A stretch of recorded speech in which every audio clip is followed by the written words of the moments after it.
Olá, pessoal. Boa tarde. Hoje é dia 23 de novembro de 2024. Estamos no nosso 25º encontro. Legal, né? Já dá 2 anos e pouco de encontros mensais.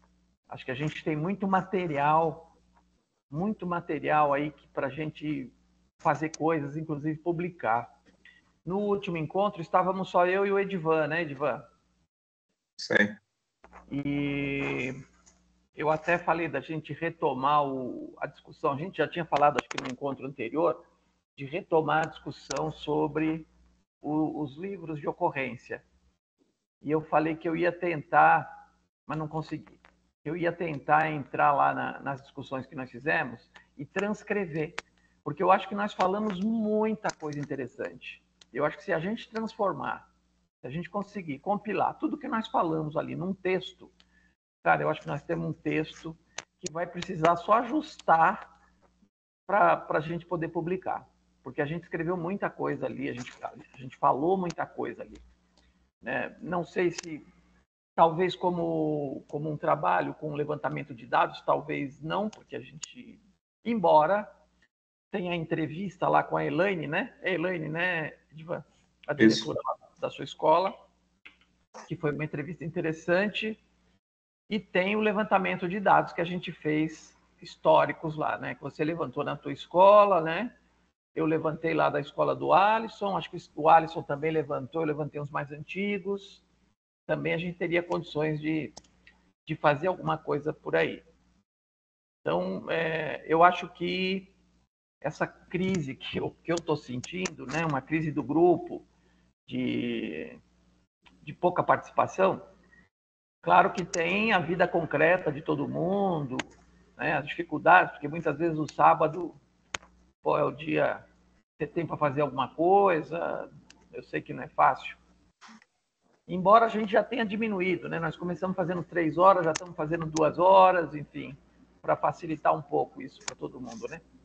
Mas não sei se é o horário que é ruim, enfim, não sei se jogasse isso mais tarde, mais cedo, eu não sei se isso modificaria alguma coisa.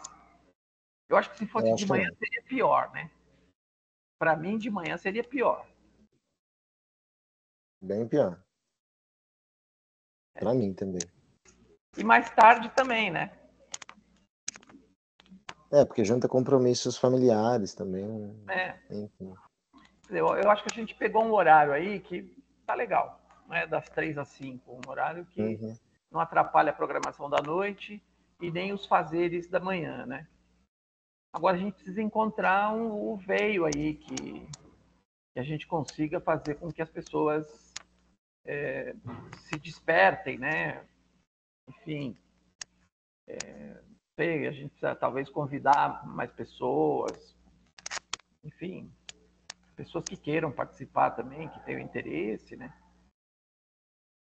Enfim, se vocês tiverem indicação de gente que queira, pode convidar, viu, gente? O grupo é aberto, enfim. De qualquer área, não tem problema nenhum. Pra gente, o que a gente agregar é legal, é interessante. Alguma sugestão, alguma fala? Eu pensei em convidar um colega de sala, que ele é meio doidão, mas tem mostrado muito interesse, assim, nas leituras e tudo mais. Gosta mais da psicanálise, essa coisa toda. Novo, moleque jovem pra caramba. Mas eu pensei em convidar, talvez essa pode ser uma oxigenada, né? Talvez trazer novos membros e talvez, assim, separar, conseguir alguns convidados de fora, assim, para falar, talvez apresentar um tema, alguma coisa nesse sentido, talvez possa ser interessante para a gente debater também algum outro ponto que a gente esteja esbarrando. Eu acho que isso é uma coisa legal, que eu também pensei, por exemplo, de chamar pessoas que estão aí produzindo doutorado, terminando doutorado, falar sobre a sua tese, sobre a sua pesquisa, Acho que isso também é uma coisa interessante. Da gente, como eu fiz no grupo, lembra, Fábio, que no começo, quando logo veio a pandemia, que a gente parou os encontros presenciais, né? Uhum. E aí eu comecei a fazer umas palestras, não sei se você lembra disso aí. Lembro. Eu lembro de algumas pessoas que vieram falar. É isso que você está falando? Que vieram. Isso. Uhum.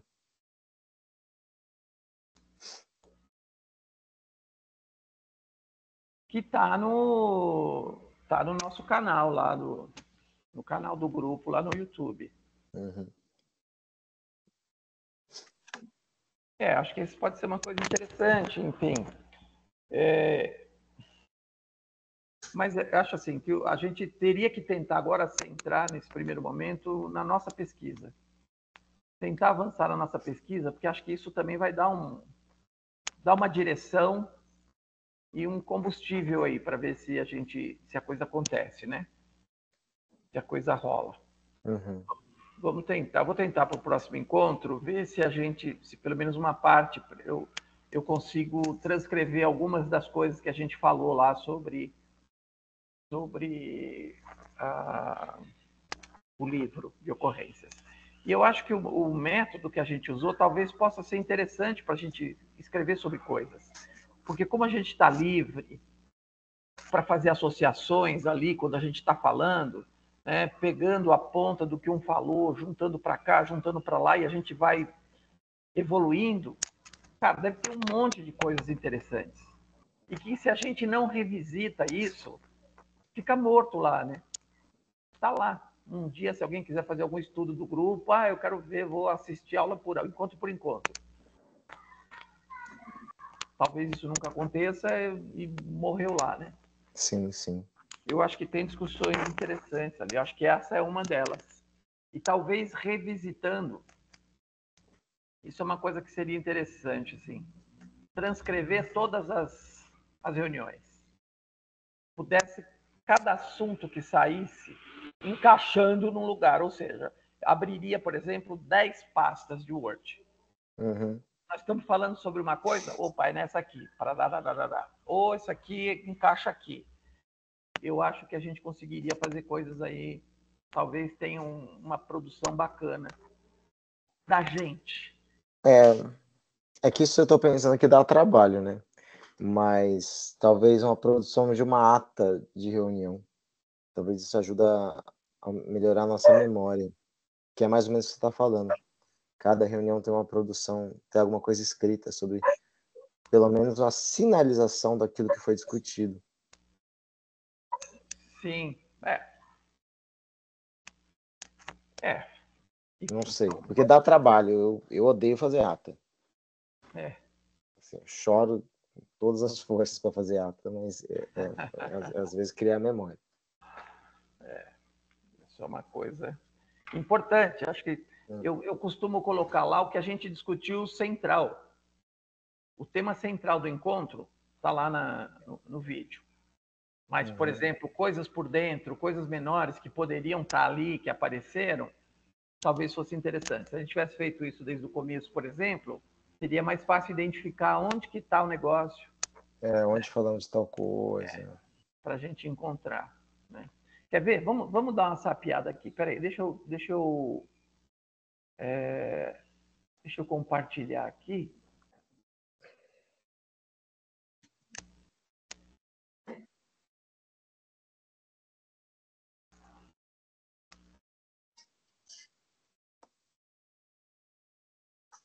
Vou fechar umas abas aqui que tá travando esse computador aqui, pelo amor de Deus. Eu não consigo fechar porque são coisas que eu estou sempre em movimento aqui. Deixa eu entrar aqui, no grupo.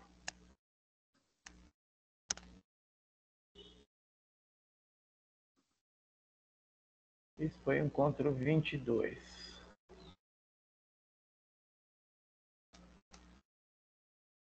Os vídeos.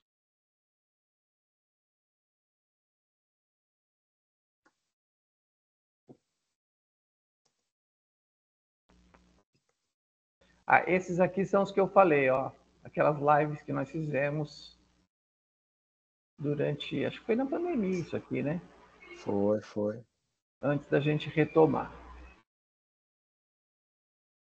Deixa eu pegar um aleatório aqui. Deixa eu ver. Por aqui não dá para ver que encontro, né? Deixa eu ver. Então, esse aqui é o encontro 1, encontro 2, 3, 4. Vamos no 5 aqui, dar uma olhada. Eu quero ver a descrição.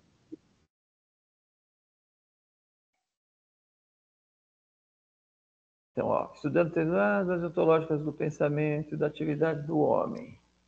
Tá. Então, é depois disso aqui que a gente começa. Aqui não está muito fácil de ver essas coisas. Precisaria ter um jeito para ver a descrição, né? Aqui não aparece data.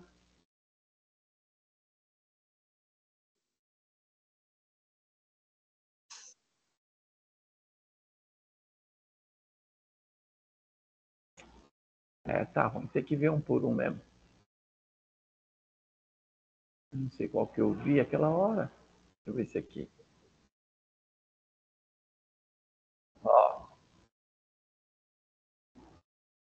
Opa, peraí.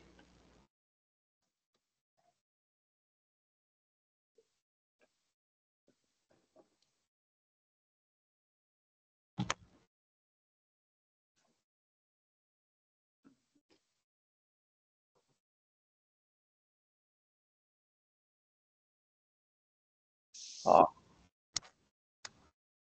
Esse é o 10º encontro. Então, nesse 10º encontro, nós já começou a pesquisa, né? A gente já começou a falar. Tá vendo? O ruim aqui que não dá para saber, ó. Acho que foi essa aqui que eu fiz, né? Então, talvez seja aqui.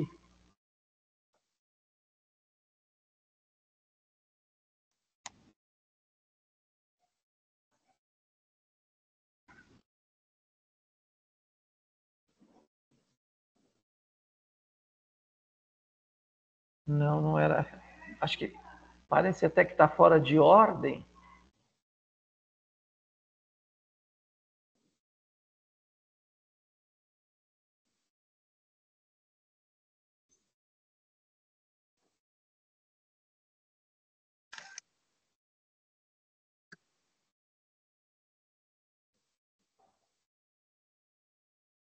Parece que está fora de ordem.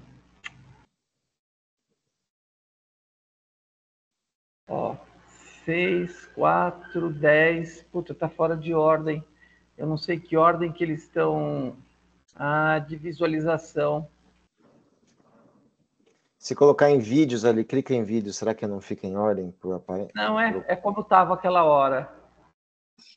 Tá vendo? Ó, há 4 semanas, há 2 meses, 2 meses, 3 meses, 4 meses, 4 meses, 5 meses, 6 meses, 7, 8, 9, 11, 1 ano. Aí 1 ano é tudo 1 ano. Não dá para saber. E falta dados aqui. Tá vendo? Não dá para saber. Vai ter que fazer uma pesquisa mesmo, entrando um por um para poder ver. Não tem jeito. Vai dar um trabalhinho. Aqui é uma entrevista que eu fiz num podcast de um aluno nosso. Você lembra dele? Lembro. Que o pessoal chamava ele de Tietê. Ah, é? É. Ele, por lembrar, talvez. Menino bacana. Bacana. Eu fui lá nesse podcast. Essa camisa que eu estou usando, eu comprei dele. É um... Do Gueto Cast? Olha lá. Não, que... ele lançou uma moda, uma época aí. Então era essa, do Gueto para o Mundo, e tinha uma outra também. Era um menino inteirado. Sim. Bom, então vamos lá. Vamos lá que o Edivan já tem que sair. Bom, nós paramos, embora eu tenha colocado na mensagem lá que a gente ia começar pelo capítulo 2, mas não, né? Nós fomos no 2, né, Edvan? Capítulo 3. Nós paramos no capítulo 3. Bom, eu tenho aqui algumas páginas de anotação dos parágrafos. O que vocês... Cacau, você conseguir parar de compartilhar a sua tela, acho que fica melhor aqui. Claro. Esqueci. Parei? Parou. O que vocês querem fazer? Edivan, você tem anotações? Você quer falar? Porque como você vai embora mais cedo? Eu li até a página 40. Tá. Não consegui ler o capítulo inteiro, né? Ele vai até a 60, se eu não me engano. Deixa eu ver até que página vai. 60.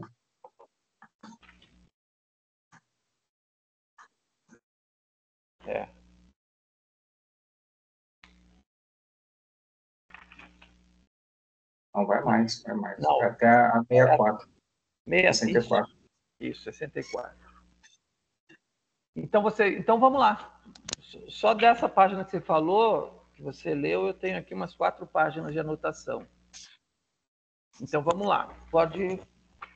Vamos lembrar, então, só recapitulando aqui, que a gente viu o capítulo 2, né, que é o padrão greco medieval, que traz a centralidade. Então, vamos lembrar que a discussão toda aqui é sobre a metodologia. E que o Ivo Tonetti está comparando alguns períodos históricos, né? Então, a antiguidade e o período medieval, a modernidade e depois vem o materialismo histórico e dialético. Então, nós vimos a semana passada, no encontro passado, sobre o período grego. Tem um capítulo introdutório, né, que ele fala sobre a problemática do conhecimento, da abordagem gnosiológica, né, que começa na modernidade, que a gente vai ver isso agora na modernidade, e ele está chamando atenção aqui para como os gregos olhavam isso. Para os gregos, a objetividade é que mandava na produção do conhecimento e não a subjetividade, que é essa inversão que ele acusa que ocorre na modernidade quando se propõe uma teoria do conhecimento. Que para o Marx não existe a teoria do conhecimento, é a ontologia. É você saber como é que essas coisas se originaram, né? E não uma teoria que, a priori, estabeleça um método de como eu devo proceder para chegar ao conhecimento científico. Que é o que vai, esse padrão moderno, vai produzir uma ruptura entre o conhecimento filosófico e o conhecimento científico. Então, em função do desenvolvimento das ciências naturais, então a coisa do conhecimento científico fica marcada pelas características das ciências naturais, né, e que vai, evidentemente, influenciar no conhecimento nas ciências sociais. Então, aqui, hoje, a partir de agora, a gente vai falar sobre o padrão moderno, que tem a centralidade na subjetividade. Fábio, você conseguiu ler? O terceiro capítulo ali, eu confesso que eu parei aqui na metade, nas primeiras páginas aqui. Mas os 2 primeiros ali eu fiz não sei se é o terceiro capítulo, é o terceiro capítulo, né, que ele fala da modernidade, né, isso, né? Isso, Eu parei na metade, os outros eu consegui fazer a leitura. Beleza. Então vamos lá, Edivan, você quer começar? Pode ser. Eu marquei assim como tópicos. Aí eu não marquei as páginas. A gente pode tentar depois ver a página. Não tem problema, não tem problema. Que aí ele traz a concepção lá do mundo moderno, que sai da centralidade do objeto, passa a ser o sujeito como central, né? Nesse surgimento do mundo moderno. E no mundo moderno ele vai dar ênfase à razão. Aí fala da ruptura do sistema feudal ali no início do capitalismo e traz a questão lá dos escravos, dos servos, que eles entendem ali a melhoria do trabalho, né, como uma parte de produção para um aumento da riqueza. E quanto mais se aumenta o acúmulo da produção, mais se gera riqueza, se gera mais capital. Então, esses primeiros enunciados aqui que me chamaram bastante atenção, porque aí tudo gira em torno dessa questão desse novo ordenamento de pensamento para a centralidade do sujeito. Mas esse sujeito como aquele que vai fazer com que o capitalismo ele comece a fazer a geração do acúmulo de riquezas. Então, esse começo que mais me chamou a atenção foi isso. E aí vai trazer sobre a questão Edivan, Oi. Edivan, só para incluir uma coisa, um comentário, né, que a gente viu no passado ali, que escravos e servos, eles não se constituíam como classe interessada, né, porque não havia como romper. Então, eles eram uma classe desempoderada, né? Era uma classe que não conseguia produzir saberes que fosse suficiente para gerar um movimento transformador.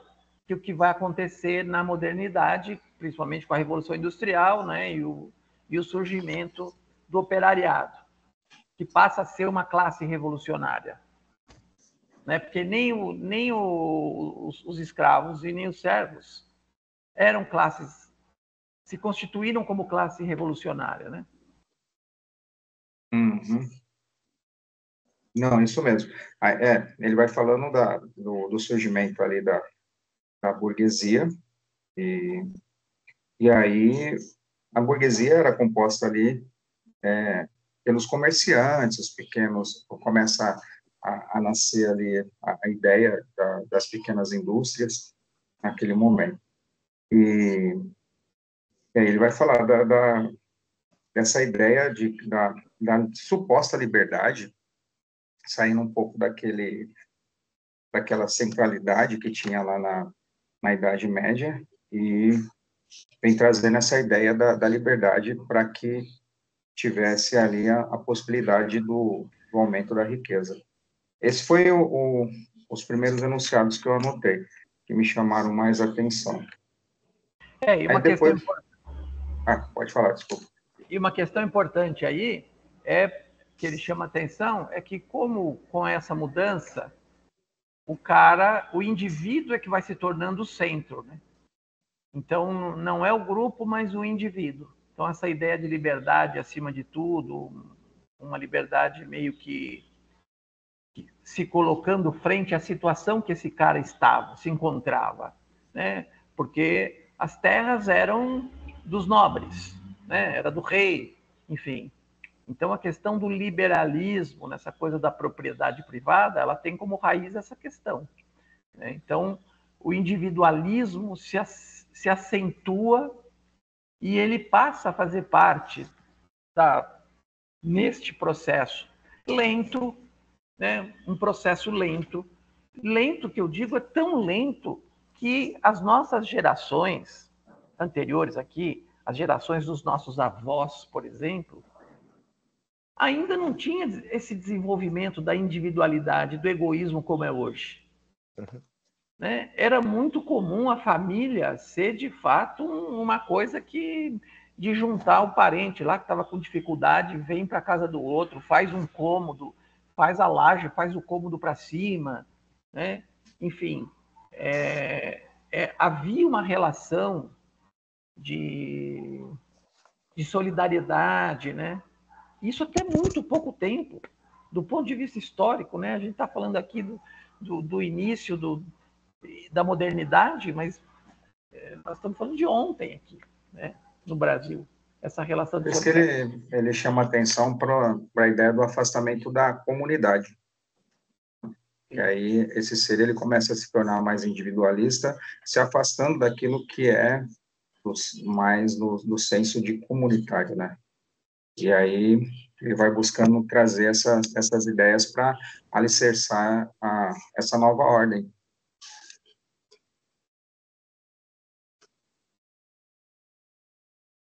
Eu vou ler aqui um trechinho aqui.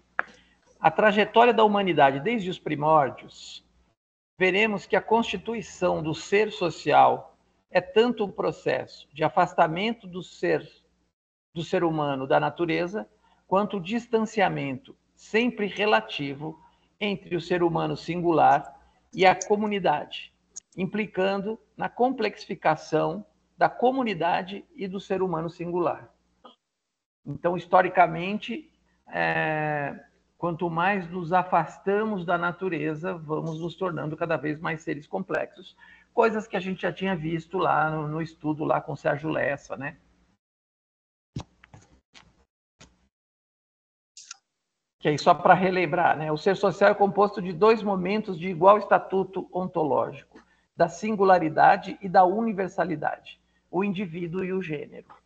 Então, a gente vai se desenvolvendo enquanto indivíduo, mas, ao mesmo tempo, o nosso desenvolvimento individual colabora com o desenvolvimento social geral, né?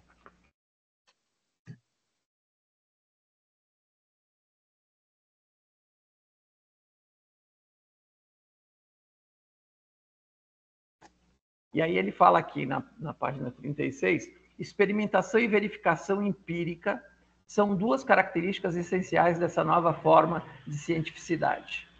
O conhecimento não passível de verificação empírica não tem nenhuma serventia para a transformação da natureza. Ao contrário do caráter contemplativo e ético, político ou religioso do conhecimento greco medieval. Tinha agora um caráter eminentemente ativo e prático. Então, aqui ele está falando das ciências naturais, né, do impacto que as ciências naturais trouxe para a vida da gente, né? E a modernidade, ela traz como característica importante, digamos que a morte de Deus, né? Como fala o Nietzsche. E eu li agora sensacional, o romance do ai, meu Deus do céu. Caraca, como eu tô ruim de memória, rapaz. Do Spinoza. É um livro que é a biografia do Spinoza e as ideias do Spinoza na forma de literatura. Puta, muito legal. Então, a questão que ele coloca de Deus, e ele é um liberal, século XVI, e sofre perseguição, a família sai de Portugal por causa da Inquisição, porque eles são uma família judia. Então, eles saem de lá, vão para os Países Baixos ali, porque é onde tinha liberdade, reinava a liberdade lá, mas que no final das contas é dominada pelos evangélicos protestantes que matam, lincham o presidente por ser um liberal. O cara é linchado, o cara morre no meio, vão lá, retiram o cara da prisão, porque ele foi preso por razões religiosas, e os caras vão na prisão, arrancam ele da prisão e matam o cara. E o Spinoza, ele fez uma jogada interessante e que fica sempre essa dúvida se ele era um ateu e escreveu aquilo para não morrer, porque ele dizia o seguinte: Deus existe, mas Deus é a natureza. Deus é a natureza e não tem milagres. Milagres não existem, porque um milagre seria um atentado às leis naturais.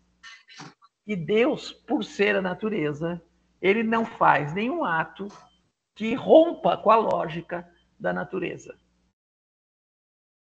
E ele, por ser judeu, estudou o Velho Testamento, toda a herança bíblica. Ele fez um estudo que está no livro que eu comprei agora, chegou recentemente, que é o Estatuto Teológico Político. Então, o que ele está fazendo ali? Ele vai fazer essa análise do Velho Testamento e mostrando como tudo que tem lá, nada tem inspiração divina, que tudo... E é óbvio, né? Isso é óbvio, mas enfim, para o crente não é tão óbvio, né? Uhum. E ele vai mostrando como esses textos foram escritos em épocas diferentes, as contradições que apresentam esse texto. Então, olha que legal, tudo isso está no romance. Então, ele conversando com as pessoas, ele, enfim, fugindo da polícia religiosa, e então ele construindo, ele elaborando, ele dando aula. Puta, o livro é muito legal, é um livro muito bacana. E agora eu vou ler esse tratado aí que eu comprei esses dias e vou começar essa leitura, porque agora aí eu vou conversar com o Eric, viu, Fábio? Tem que conversar. Porque é muito legal. Então, é uma discussão muito interessante. E aí, muitos dos filósofos, dos grandes filósofos, beberam no Spinoza. O Nietzsche é um que fala, Marx certamente bebeu, certamente. A Marilena Chauí é uma espinosista, ela tem um livro importante sobre o Spinoza, que chama A Nervura do Real, que é um catatal dessa grossura assim. Então é uma discussão muito interessante, que como foi importante nesse momento essa ruptura, então essa morte de Deus que o Nietzsche fala lá, que é o desencanto, né? Então o homem está no seu lugar, no centro. Esse momento aqui que a gente está vendo do texto é justamente esse momento em que as forças religiosas vão sendo enfrentadas e elas vão aos poucos diminuindo. Ela não diminui de todo. Uma vez a gente estava aqui no encontro e eu estava lendo um livro que era do Harold Lask, O Liberalismo Europeu. E eu comentei com vocês. E nesse livro, Liberalismo Europeu, ele vai compilando coisas que os liberais da época falavam. E aparece claramente trechos dos caras falando que a religião tinha que continuar porque é ela que mantém o pobre alienado, que mantém o pobre obediente. Então é muito interessante para a gente ver esse casamento, que a modernidade, no início, num primeiro momento, ela está querendo acabar com tudo, e depois os caras veem que não, peraí, isso aí tem importância. Né? O Augusto Comte, ele funda uma religião. Não sei se vocês sabiam. Ele a igreja positivista, né? Isso, é. E ele funda uma religião e a mulher que ele amava é a imagem que ele usa para uma santa. Não sei se seria a mãe de alguma coisa, porque ele não cria essa figura do Deus assim. Eu acho que não é exatamente assim. Que é uma religião racional. Eu já vi igrejas dessa espalhadas por aí. Acho que não me engano, em Jundiaí. Em Jundiaí tinha. Eu passava pertinho, né? Tem uma, não sei se ainda tem, na Liberdade, ali na Vergueiro. Quando a Vergueiro está vindo ali da Vila Mariana e ela vira descendo, né? Ali tinha uma igreja. Teve uma época que quando eu tinha essas disciplinas na faculdade, tinha sociologia, e eu falei dessa igreja, um aluno meu, o Emerson, foi na igreja. Ele foi conhecer a igreja. Eu achei muito legal, né, rapaz? Você vê como uma aula pode despertar no sujeito, né? O cara ficou curioso e foi lá conhecer a igreja, chegou, acho que a frequentar algumas vezes, não sei, assim, para conhecer, para saber como se dava, né? Então, esse momento que o Tonetti está falando aqui é esse momento dessa modernidade essa modernidade que não é a modernidade líquida, é o medieval líquido, né, Fábio? É o medieval líquido, é. O Bauman da época é um medieval líquido aqui, o negócio tá mudando. Como é que foi essa história mesmo? Você leu o Bauman para a faculdade? a faculdade, né? Então, eu não vou lembrar exatamente do livro, né, do capítulo e tudo mais, a gente fez a leitura, fiz uma leitura ali, acho que é importante deixar claro que eu fiz uma leitura de páginas, não fiz a leitura da obra completa, não sou um leitor de Bauman, mas o que me incomoda, né, é o que você fala aqui, né, e que os marxistas fazem bastante, esse resgate, né, essa explicação ontológica, então buscar a origem, né, de como que as coisas aconteceram, né? Então, ao ler o Bauman falar essa questão da modernidade líquida, ele tem bastante, né, vai exemplificando bastante, vai trazendo muitos elementos, falando como isso também afeta a nossa relação, né, as relações que a gente estabelece. Tem até um livro, né, Amor Líquido, né?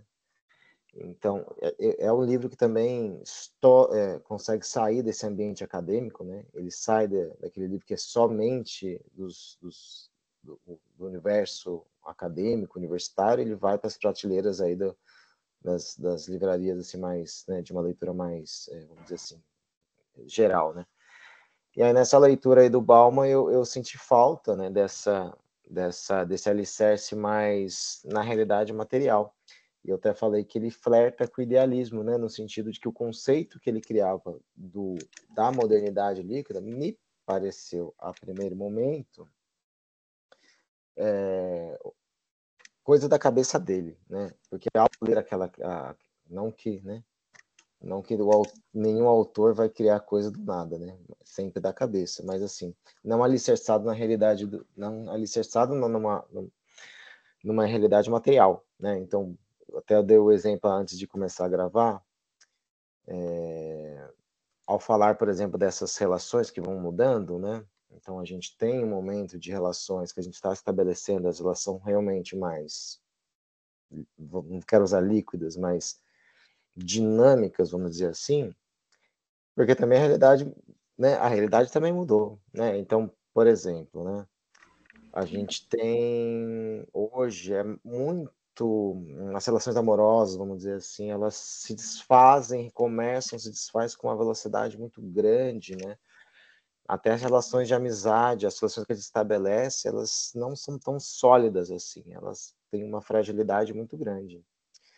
Mas a leitura que eu faço, que isso também se der, isso não é uma questão assim, vamos dizer assim, é o tempo de agora em diante, né? É uma questão que a gente consegue olhar para a realidade como ela foi se desenhando, e a gente consegue olhar que os instrumentos, né, o capital mudou, né? Então a forma de produção mudou, os instrumentos de dominação mudou, e aí a gente pode olhar, tirando um recorte bem pequenininho, por exemplo, da mulher, né? Então, a emancipação da mulher nesses 100 anos, últimos 100 anos, direito ao voto, direito reprodutivo, direito ao trabalho, elas não foram porque todos nós nos tornamos feministas e de uma hora para outra começamos a pensar de maneira feminista. Não, elas também seguiram atendendo ao interesse do capital, né? Então, para um sujeito, né, para mais sujeitos produtivos nessa cadeia, e uma mão de obra também mais barata. Isso vai alterar completamente a relação que a gente vai ter das relações que a gente vai estabelecer a partir daí, né? Ora, né? Rapidamente a gente vai conseguir perceber que a partir disso a mulher vai conseguir, né? As mulheres vão conseguir pensar, né, numa independência financeira que antes era impensável, né? Direitos reprodutivos vão entrar nessa também, até porque não é interessante mais, do ponto de vista aí produtivo, né, que a gente se volte a uma realidade rural, onde se tinha muitos filhos pensando no trabalho braçal e tudo mais. Então, eu não vejo isso como como o Cacau falou, daqui para diante. Não, são frutos dessas mudanças que o capital vai produzindo, né? Então, acho que é interessante, né? O marxista é chato pra cacete, né? Ele começa a olhar tudo com lente marxista e é difícil sair disso, né? Então, acho que a partir disso foi meu incômodo com o Bauman. Fiquei um pouco incomodado porque para mim nunca chegava, eu estava sempre esperando ele chegar. Agora vai falar das relações de produção e tudo mais, né? E não chegava nunca. Isso foi uma coisa que me incomodava, até para analisar outras questões, né? Até para analisar racismo, por exemplo, né? Bora, né? Acho interessante olhar, né, sobre essa perspectiva, né, onde a gente produz também que as relações raciais, ela também se alteraram numa maneira de, assim, até o discurso de como se constrói, até se fala sobre o racismo é bem diferente, né, de um tempo atrás. Eu até dei o exemplo que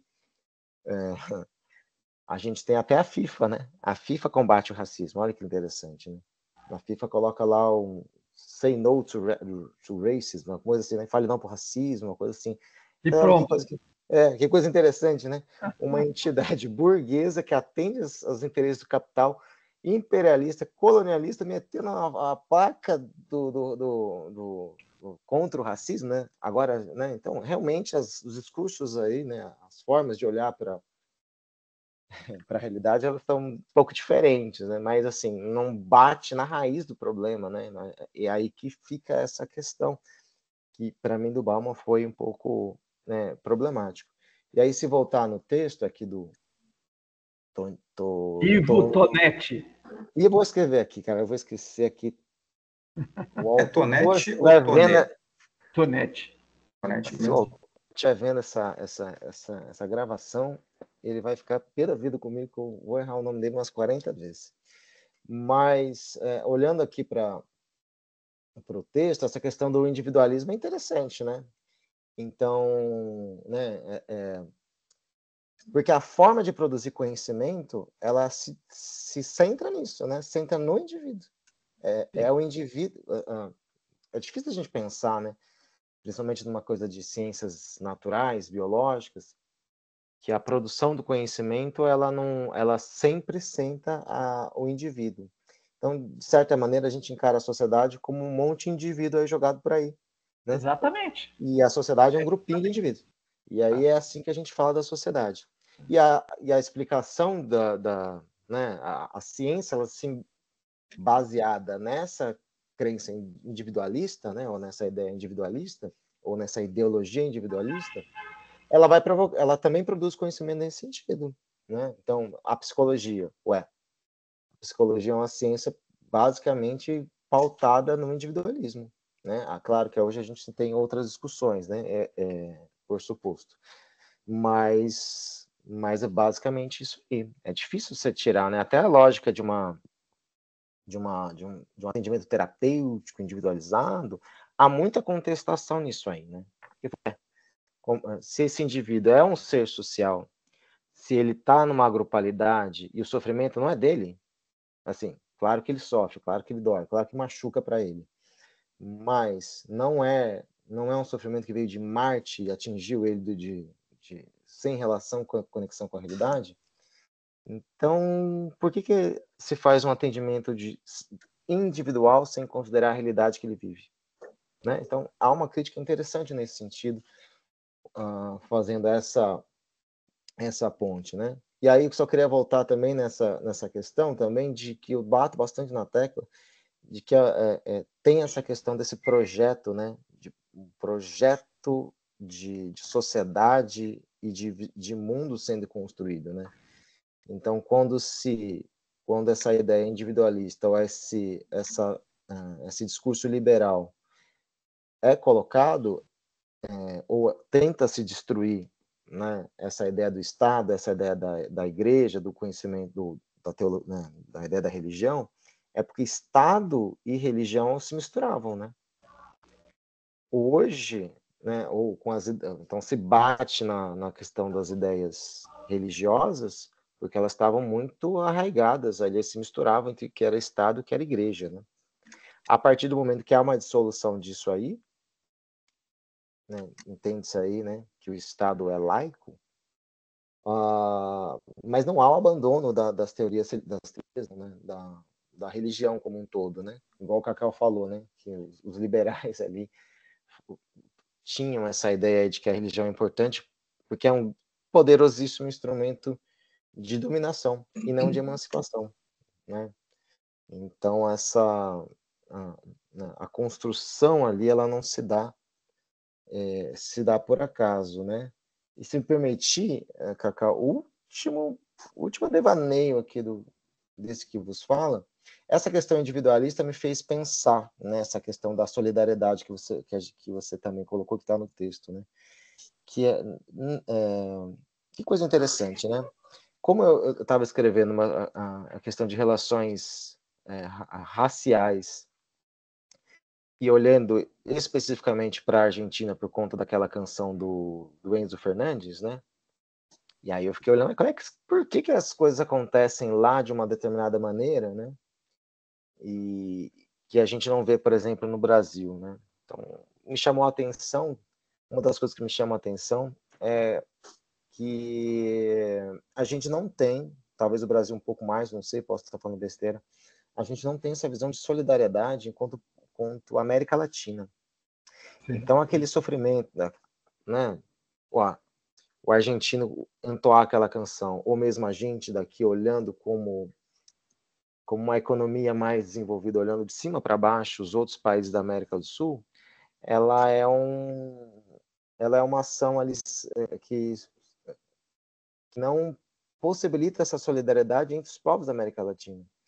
Se parar para pensar, né, a gente tem uma história enquanto um continente muito parecido, de violência, de exploração, de guerras, né, ainda presentes, muito presentes, com interesses ainda de imperialistas nas políticas de todos os países, e mesmo assim não há mesmo assim, não é que não há, né, mas é difícil pensar uma solidariedade da América Latina. A gente trabalha muito separadinho, né, enquanto o Brasil e os demais, pelo menos é uma sensação que eu tenho, né? Até a produção do conhecimento, né? Será que não seria interessante olhar a produção do conhecimento que se tem a respeito, né, da questão da educação, por exemplo, em outros países, e a gente tentar entender a América Latina? Essa é uma questão que me veio à cabeça, talvez por conta dessa individualismo e a solidariedade também entre os povos, entre os países ficando de lado. Caraca, você falou um monte de coisa aí, super interessante, super legal. Vou tentar comentar algumas coisas aí, acrescentar algumas coisas. Interessante pensar a coisa do conceito, né? A criação do conceito. Pega mal hoje quando você vai fazer uma análise de política econômica. Então, por exemplo, Marx chama de economia política. Economia, quando você separa economia de política, já faz parte dessa fragmentação da ciência que vai ver coisinhas específicas. Agora, a economia, evidentemente, que é uma ciência política, porque ela tem a ver com as medidas que o Estado vai tomar para desenvolver as coisas. Então, com a queda, desde a queda da União Soviética, os discursos, quando você alinha uma análise a partir do modo de produção, a partir das mudanças que o modo de produção tem produzido, cria um mal-estar. Dependendo do ambiente que você está, você já é visto como um dinossauro, enfim. Por quê? Acabou, isso aqui para baixo acabou, então nós vamos analisar daqui para frente.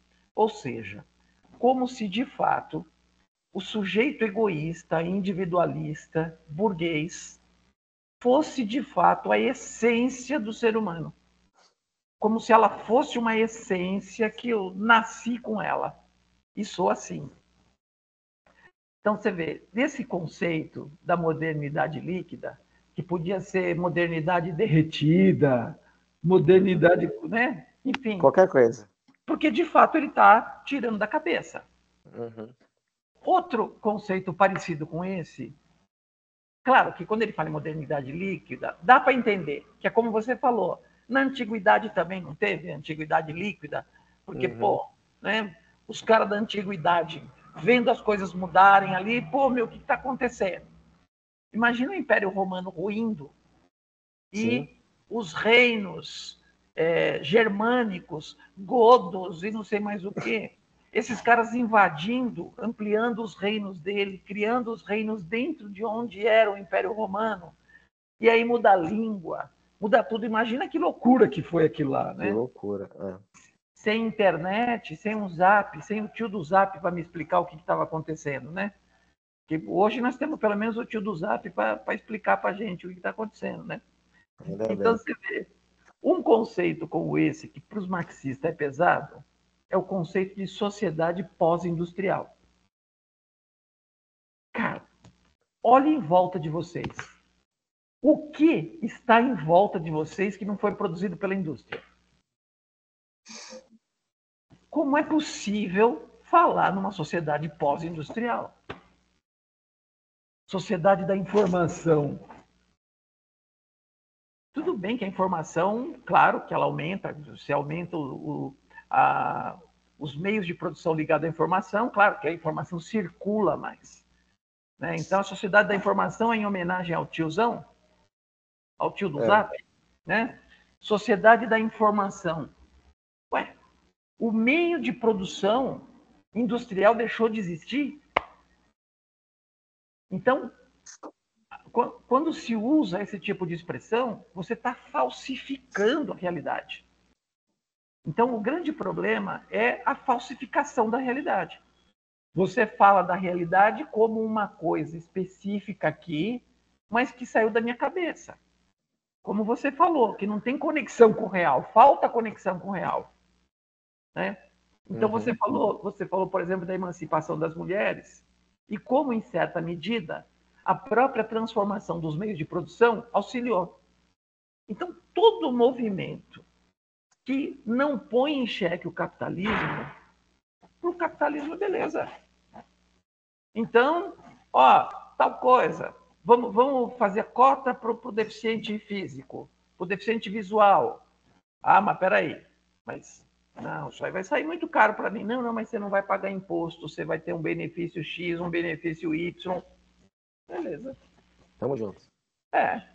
Então, no fundo, no frigir dos ovos, todas as mudanças que ocorrem, que favorecem a um segmento da base de trabalhadores mais vulneráveis, que seja, ele sempre vai avançar se para o capitalismo ele for bom.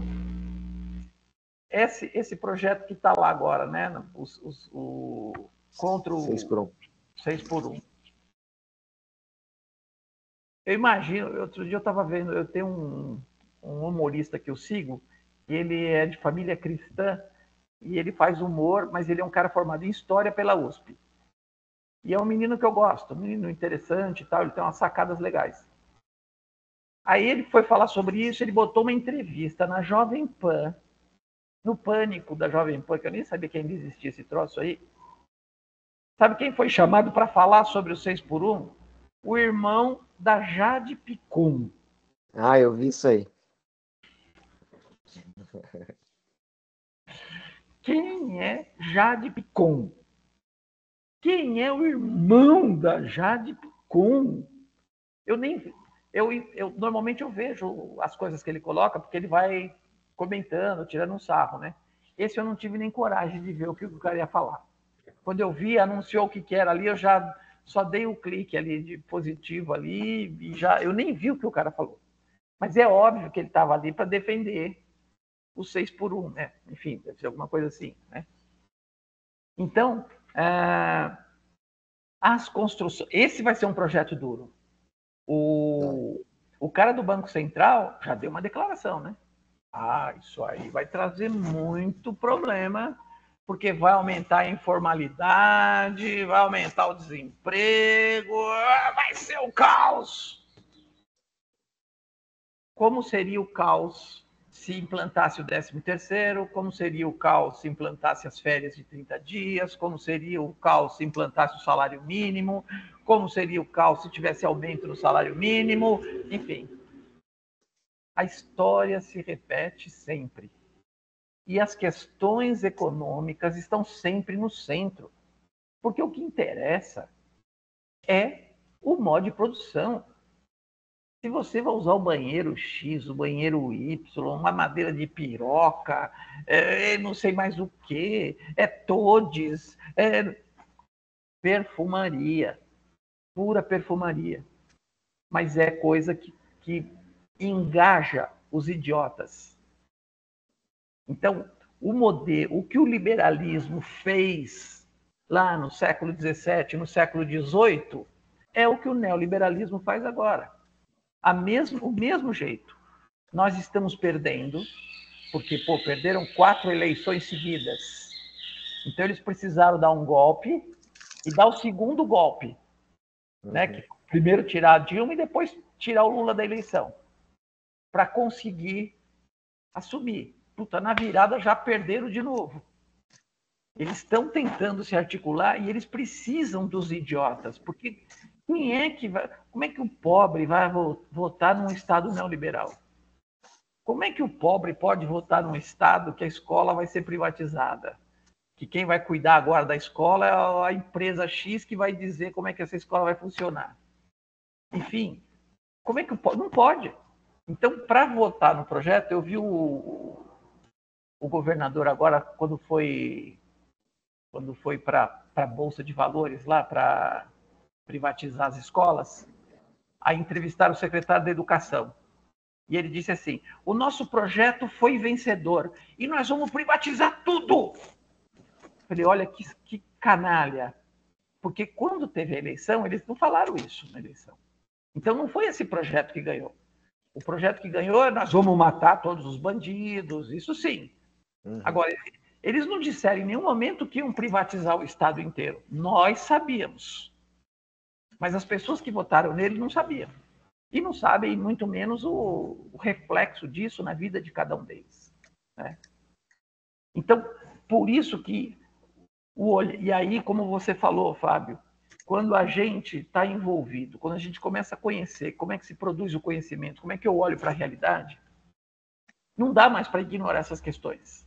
Né? Você não consegue ignorar. Não vou olhar para isso aqui. Não tem como não olhar. Você está sempre olhando. Nós tivemos um evento, eu acho que o Edivan já tinha saído da faculdade naquela época. Edivan, nós fizemos uma semana acadêmica ali naquela escola grande que fica ali no centro de São Miguel, Dom Pedro. Tem o Dom Pedro e tem o Carlos, né? Que o pessoal chama de Carlão. Não, é o Dom Pedro que tem um anfiteatro. Fica bem na Avenida, ali no começo da Marechal. Nós fizemos uma semana lá. Aí foi o Chiquinho Caparrós. Lembra? Sabe quem é, Fábio? Sim, eu sei pelo nome. Edivan não lembra? Não conheço. O Chiquinho Caparrós fez um mestrado comigo. E ele escreveu uma dissertação muito interessante. E aquela dissertação de mestrado dele ele fez na educação física, analisando os momentos históricos da educação física. E fez muito sucesso. E o Chiquinho estava na mesa e eu estava presidindo a mesa daquele dia lá. Aí ele me mostra, antes de começar a fala dele, ele me mostra uma foto de umas mulheres jogando, uma foto antiga de mulheres jogando basquete. Aí ele fala, olha aqui, foto de 1930, uma coisa assim. 1930, aqui as mulheres jogando basquete. E mulheres bem vestidas jogando basquete. E aí eu falei, precisa localizar a questão das classes sociais, né? Só fiz esse comentário, fechou. Ele começa a fala dele, quando ele fala disso, ele fala assim, e tem gente que já fala logo, pergunta logo das classes sociais. Porra, se você não fala das classes sociais, a impressão que você tem é que todas as mulheres estavam jogando basquete. Né? As mulheres já jogavam basquete na década de 30, tá aqui a foto. Não, mas que mulheres são essas aí? Acho que vale a pena um recorte da emancipação feminina que eu falei, fazer um recorte, porque a mulher preta sempre trabalhou, estava lá arregaçando ali a manga lá. Né? As mulheres brancas pobres também. Sim. As mulheres brancas pobres sempre trabalharam também. Né? Aquelas que já tinham uma condição melhor, não trabalhavam fora, mas trabalhavam em casa. Né? Exato. Agora, a pobre e as pretas sempre trabalharam fora, lavando roupa para fora, fazendo faxina, fazendo o que dava para fazer, sempre, né? Daí que o feminismo, quando as mulheres pretas chegam para o movimento, fala assim, não, mas do que vocês estão falando? E é daí porque, claro, era muito difícil nascer o feminismo de mulheres sem escolaridade. Ele só podia nascer das mulheres muito bem colocadas, de classe média alta, que começam a questionar aquela ordem patriarcal, né? Elas lá de baixo também questionavam, né? Na maioria delas, talvez, já mulheres que seguravam a casa, né? Só que a instrumentalização teórica, o acesso às leituras, à filosofia, vai acontecer no momento tardio, né? Que aí, quando acontece, é isso aí, ó. Olha o que nós estamos vendo hoje. Cara, tem cada mulher incrível, mulheres pretas incríveis no Instagram, falando, analisando os fatos do dia, que é incrível isso aí. Sim. Porque nós estamos falando aqui da questão das classes, mas a questão do racismo não foge disso, né? Como o Fábio falou agora há pouco também. A questão do racismo também está presente. Daí um conceito fundamental para a teoria do Marx, que é a totalidade. Entender como é que essa totalidade se articula. Então, nada que eu vá investigar, né? Então, por exemplo, a gente vai investigar lá os cadernos de ocorrência. Esses cadernos de ocorrência não existem a partir do nada. Existe, se chegou a isso por alguma coisa. Enfim, tem uma estrutura que chegou a isso e tem uma estrutura que rege o funcionamento dessa coisa, que são mais eficazes, menos eficazes, né? Você tem o macropoder que diz como é essa coisa, como deve ser essa coisa, mas você tem a escola dizendo como deve ser. No caso lá da escola do Edivan, por exemplo, que a diretora usou muito o livro de ocorrências no processo de transição, ou seja, no processo líquido, da escola líquida, de uma escola que era ruim, segundo ela, não era uma escola boa, muitos professores que não davam aula, enfim, e que ela usou os cadernos de ocorrência como meio de registrar uma série de eventos que foi produzindo as alterações na escola. Até que ela conseguiu chegar nesse modelo, que talvez ainda não seja o modelo final, porque não existe modelo final, né? Mas ela chegar onde ela está hoje, com uma escola bacana, uma escola que todo mundo trabalha, né? Que já é uma coisa boa, né? Fale, Edivan. Não, não faz propaganda, porque senão o pessoal quer se remover para lá. A gente tem brincado com essa questão do Juarez, para a gente evitar as propagandas, porque senão vai um pessoal que tem mais pontuação, e aí a gente roda. Não, mas você está como efetivo lá, não? Ou não é a tua casa lá?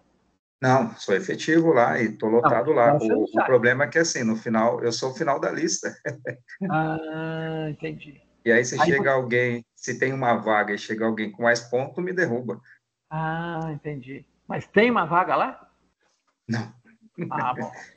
Não. Porque aí é um... E educação física, não. Teve para outras... Mas, assim,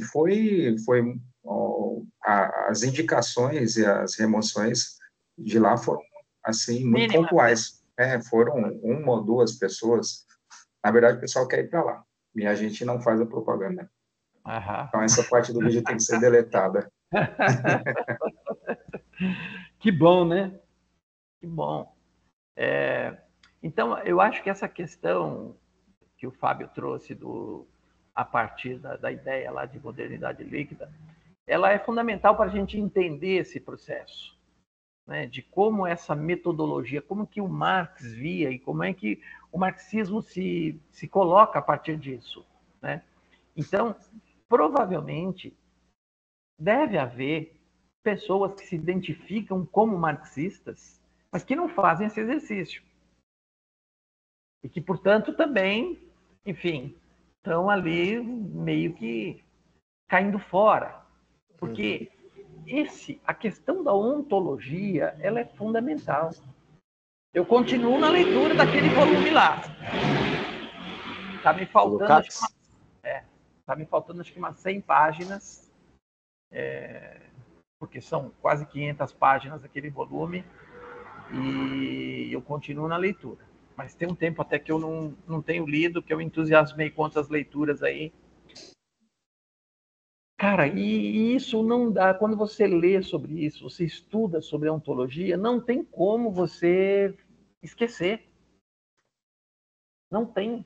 Então, a questão da totalidade, né, de perceber essas conexões que existem, e eu acho esse, do ponto de vista da docência, eu acho uma das coisas mais saborosas que eu gosto de trabalhar na faculdade, com esse entendimento da totalidade, de mostrar como esses efeitos, isso para tudo, né? E como você falou, Fábio, na psicologia, cara, como é que... E eu tenho feito isso na psicologia. Eu tenho problematizado certas coisas lá na aula, na psicologia. Então, quando a gente fala, por exemplo, da questão dos direitos, a questão das identidades, e como isso se move, e como isso pressiona. Então, um dos grupos da educação física falou de uma coisa, que é um trabalho que eles estão fazendo de TCC, eles aproveitaram para fazer o trabalho lá de direitos humanos, né? Que eles falaram sobre a pressão do modelo de beleza sobre as mulheres. Que é uma coisa que eu tinha falado também, desenvolvido isso com eles em aula. Quantos trilhões de dólares giram no mundo anualmente na indústria do corpo perfeito? Que não existe. Porque se você fala assim, não, aquela pessoa lá, essa aí tem o corpo perfeito. Vai perguntar para ela. Ah, não, eu tenho isso aqui, eu tenho aquilo ali, eu estou fazendo isso, perfeito mesmo é o fulano. Você vai lá no fulano, o cara também está tomando os negócios, ele toma os negócios para não sei o quê, mas ele também não acha. Né? Então, como é que a gente enxerga isso? Né? Isso também está dentro de uma análise que movimenta trilhões. Eu estou falando trilhões de dólares, mas pode ser 4 trilhões, sei lá. Né? Eu estou chutando trilhões de dólares. Porque quantas indústrias estão envolvidas nisso aí? Quantas eu acho legal esse papo dentro da educação física, porque a gente volta lá naqueles modelos ginásticos, né? Lá na psicologia eu falo da educação física. O pessoal acha que eu só assisto futebol. E é verdade. Aí... Mas falando lá das questões lá do movimento ginástico, né? É interessante esse processo, né? Porque a forma de controle do corpo era o Estado que dava lá, né? O Estado que construía ali os métodos ginásticos, implantava na escola e tudo mais. Com essas modificações aí que a gente vê, o capital se apropria desse corpo. Né? Ele se apropria e torna-se um produto. É um produto inatingível, porque se fosse atingível, não tinha mais. Pô, já alcancei, não preciso mais de conhecimento. Pronto. Já cheguei, estou jóia, tranquilo, suave. Então, sempre um produto inatingível. Interessante que as formas de controle desse corpo, eles mudam, né? Porque agora a gente aceita ser controlado. É fácil a gente achar, por exemplo, celulares, smartwatch, que medem até o nosso sono. Ele tá ligado. Ontem eu saí, um amigo meu tava com um smartwatch, a gente chegou lá, ontem eu fui enganado, né? Falaram que ia tocar um cover de Red Hot. Só a camiseta do cara que é do Red Hot. O resto não tinha Red Hot, não entendeu nenhum. Aí a gente chegou uma barulheira do caramba. O relógio dele mostrou. Cuidado. Vocês estão num ambiente muito barulhento. Caralho, que porra decibéis. é? Aí novas formas aí nessa modernidade derretida, liga, sei lá, do capitalismo, de criar, né, a gente constante atenção sobre as formas de consumo. A gente precisa consumir o corpo, ele vira, né, mais um produto aí construído que a gente precisa consumir o tempo inteiro. Eu estou terminando de ler, faltam umas 12 páginas, a história da sexualidade do Foucault, o primeiro volume, que é muito interessante, que ali ele está falando, quando ele começa a desenvolver a ideia de saber e poder, e de como o Estado vai tomando conta do corpo. E isso que a gente está vendo agora, nessa modernidade tardia, que também é um outro conceito, modernidade tardia. Né? Então, tem uns que falam modernidade tardia. Agora, modernidade tardia parece ser um conceito talvez mais adequado, porque, de fato, ela é tardia. Né? Uhum. Mas, engraçado que nisso está envolvido uma luta epistemológica também, que é a não admissão da pós-modernidade. Então, quem não admite o conceito, a ideia de pós-modernidade, vai em modernidade tardia, modernidade líquida, né? Mas, voltando a falar aqui, eu ia falar, puta merda, o que nós estávamos falando? Estava falando de um livro que você estava lendo. Ah, sim, do Foucault, Uhum. a história da sexualidade. E ele está falando ali, e ele vai narrando, então, as formas como esses controles vão se dando. Que no tempo dele, quando ele escreveu esse livro, que foi acho que década de 60, ainda era o Estado. O grande inimigo do liberal era o Estado, que o Estado quer me controlar. Né? E hoje, claro, não é mais o Estado que te controla, são as iniciativas privadas que te controlam. Né? E o controle é absurdo, né? Absurdo, porque eu uso esse reloginho aqui, eu uso para nadar, que ele marca aqui, eu marquei lá a piscina de 25 metros, então cada vez que eu giro, ele vai contando. Então eu não preciso mais ficar contando, que eu me perdia. Eu estava na segunda, já não sabia se era segunda ou terceira, então, puta, eu sempre me perdia. Eu também, só que eu me perdia para mais, já terminei. Putz, já era. Agora com esse reloginho ficou bom, que eu não preciso me preocupar com isso, eu vou... Então os controles são muito maiores, né? Porque onde o capitalismo consegue entrar, onde ele vê a possibilidade de lucro, ele entra. E ele vai criando necessidades, né? Necessidades. Então são inúmeras e qualquer coisa, então relacionadas ao corpo. Como você falou, a ideia de corpo perfeito, não, é uma ideia que acabou, né? Porque é inatingível, portanto, eu vou passar o resto da minha vida atrás disso, né? Porque o envelhecimento vem, né? Que é uma coisa que, outra coisa que me incomoda, essa coisa do envelhecimento, como se você não pode perguntar a idade de uma pessoa. Ou a pessoa falou que está denunciando a idade. Como se eu fosse perseguido por ser velho, eu vou ser perseguido por alguém que eu denunciei a minha idade e agora vão me capturar. Né? Enfim, eu cheguei aos 40, cheguei aos 50, cheguei aos 60, e é o que todo mundo, ou quase todo mundo, fará. Né? Pelo menos é o que se espera. Né? Mas a sociedade da juventude, né, que como se ser jovem aparentemente fosse a necessidade básica central, né? Então tudo que foge disso, né, as pessoas ficam sem jeito, né? Você que está fazendo faculdade agora, Fábio, você convive com muitos jovens na sala ou tem gente mais velha? Tem gente mais velha, mas a maioria são jovens, né? Os parceiros aí de faculdade são todos 20 e poucos anos. Todos 20 e poucos anos. Tem mais velhos também, né?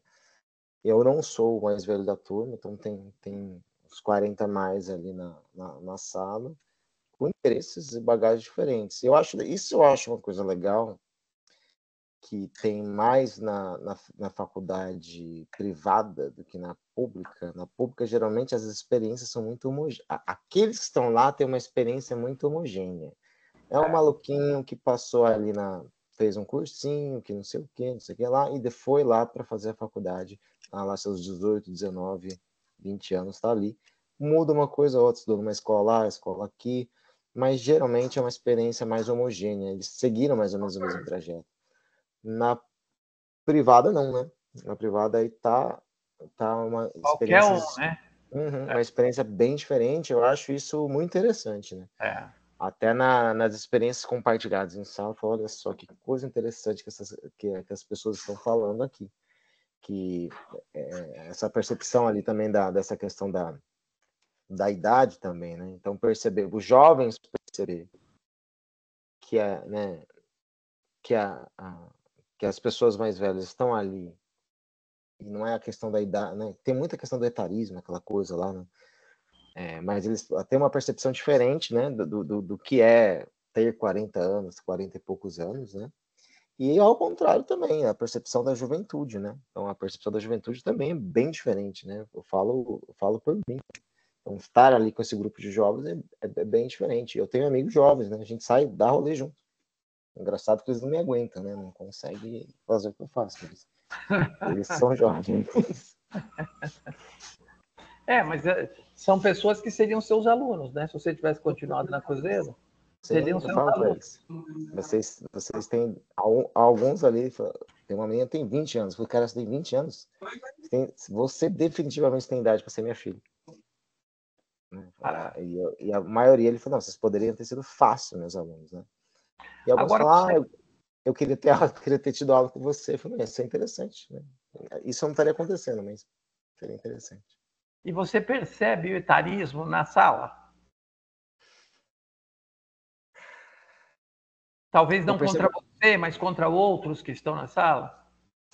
Eu estou perguntando isso porque eu penso o seguinte, que o etarismo ele tem um pouco a ver, não com a idade, mas com as posições. Se você pega lá um cara de 50 anos, mais chucro, pronto, ele é o cara que talvez marque. Mas um cara de 50 anos que desenrola, que está enxergando o mundo contemporâneo e tal, ele talvez não seja essa vítima, eu estou imaginando. Então, eu sou um pouco diferente, né? Eu não tenho 40 ainda, né? Vou fazer. Mas agora eu sou um cara que tem brinco, né? 2 orelhas, tô todo tatuado.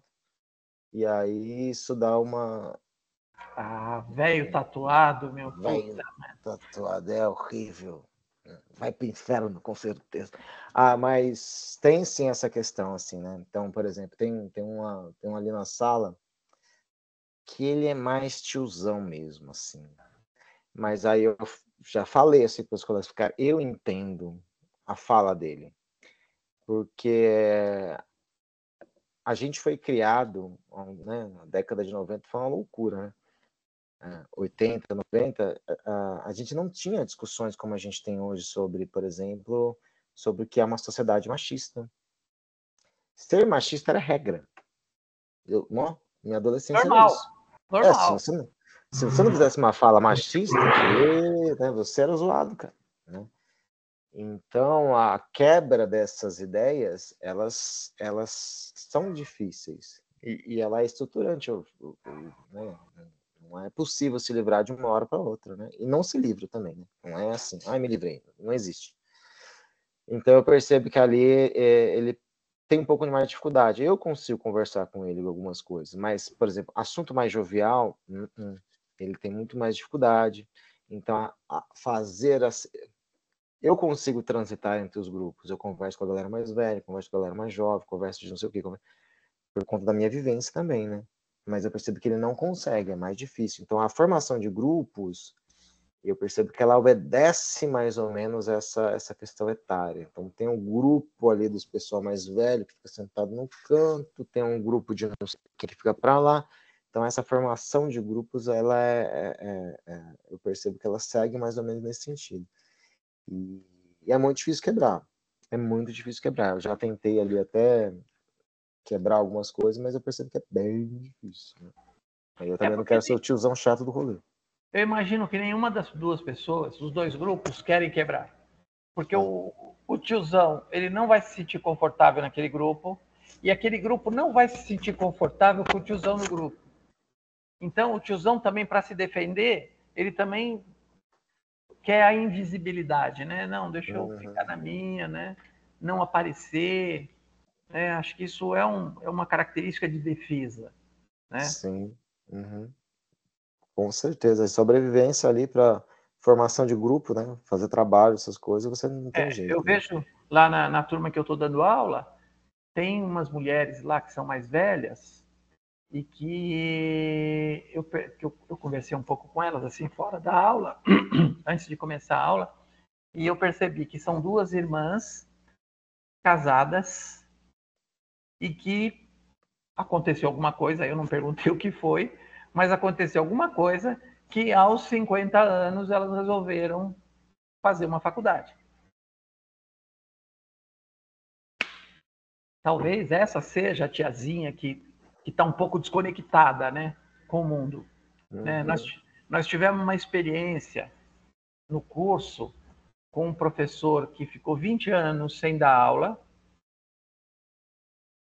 e foi uma situação que ele foi meio que quase que imposto ali, enfim, veio de cima, que ele tinha que ver e não deu certo.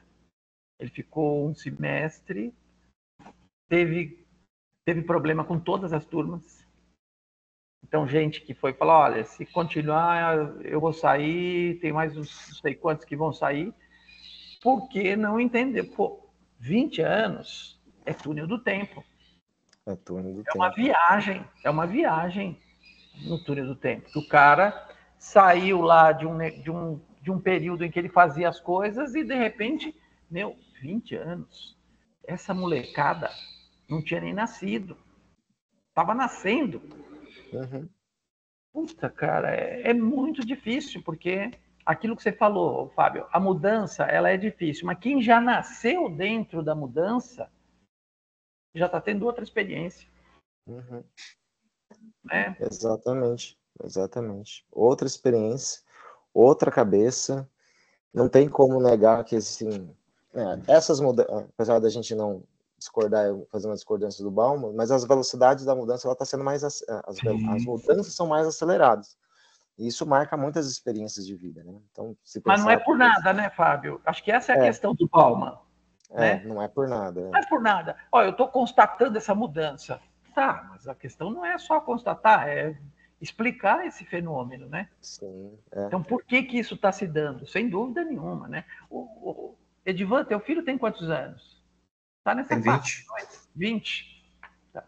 Você percebe essa mudança também nele? Sim. Que já é de uma outro nível de consciência, né? Das relações sociais. Sim, Isso é sim. interessante. Eu vejo meus filhos, eu fico surpreso positivamente, assim, pelas posições deles e tal.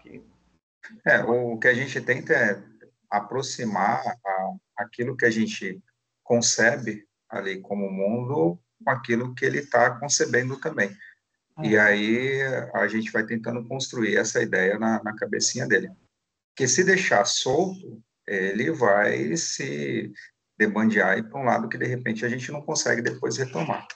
Então, sempre estar próximo nessas discussões, trazendo essas ideias aí mais de cunho social, para ele entender o mecanismo das coisas, do que basicamente. Ficou mudo.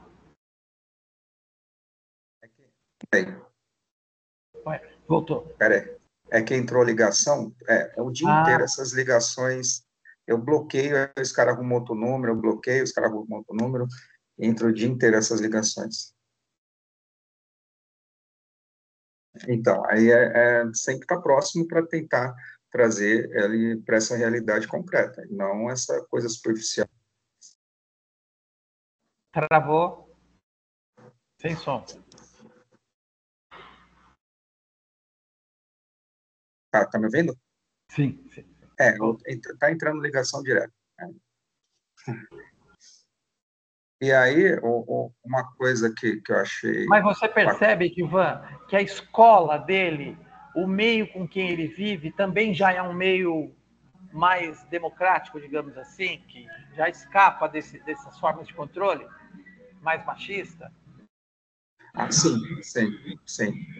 Desde pequenininho também a gente trabalhou muito essa questão com ele sobre sexualidade, sobre as pessoas que ele ia encontrar no caminho dele, Por exemplo, quando ele ia para a escola, o ensino fundamental dele foi numa escola particular. Sempre a ideia foi, passe por aqueles trabalhadores e os cumprimente, porque são trabalhadores como eu e sua mãe somos. Então, não tem aquela coisa de que eu vou passar e vou ignorar, vou invisibilizar aquelas pessoas, porque eles são os meus empregados. Porque é o que a gente vê muito por aí em escola particular. Então, ele sempre teve essa concepção de entender que ali são pessoas que estão trabalhando, estão fazendo a busca do seu pão de cada dia. E não simplesmente uma pessoa que está ali para o atender nas suas necessidades. Então, pelo menos, ele tem trilhado esse caminho e tem ido bacana. Legal. É importante, a gente sente aqui na faculdade, né? Eu só queria trazer uma parte do texto para essa questão da ordem de ser uma pessoa com liberdade, mas essa liberdade é sempre pelo viés do mercado. Aí lá no finalzinho da página 30, tem um trecho que é bem interessante. Ele fala assim, por isso o mercado também exige que os indivíduos que integram esta nova ordem sejam portadores de uma determinada forma de liberdade, isto é, que possam perseguir sem entraves desnecessários os seus interesses. Então, eles colocam essa suposta liberdade para que seja atendido esse viés mercadológico. A ideia é sempre essa. Eu vou te dar essa suposta liberdade, você sai das amarras do Estado, nesse momento você vai se ser liberto, mas a ideia é que você contribua aqui para o crescimento e o ordenamento do capital. E a gente vê isso muito, principalmente quando a gente percebe esses discursos dos processos de uberização, do ser empreendedor, o que está por trás é esse mote, essa discussão dessa falsa liberdade, mas com retiradas de direitos e enriquecimento de quem é o dono do capital. Então, essa parte bacana do texto.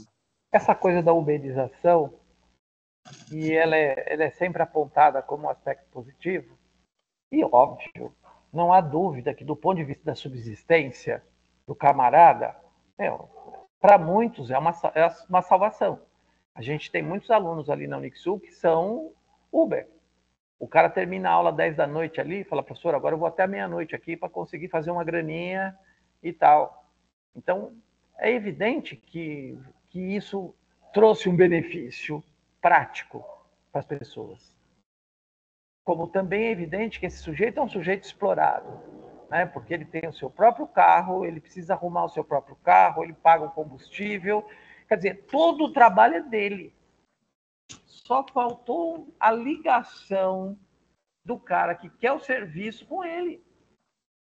A prefeitura, eu acho que, se eu não me engano, não sei se isso não estava no programa do Boulos, eu já tinha ouvido por parte de alguém.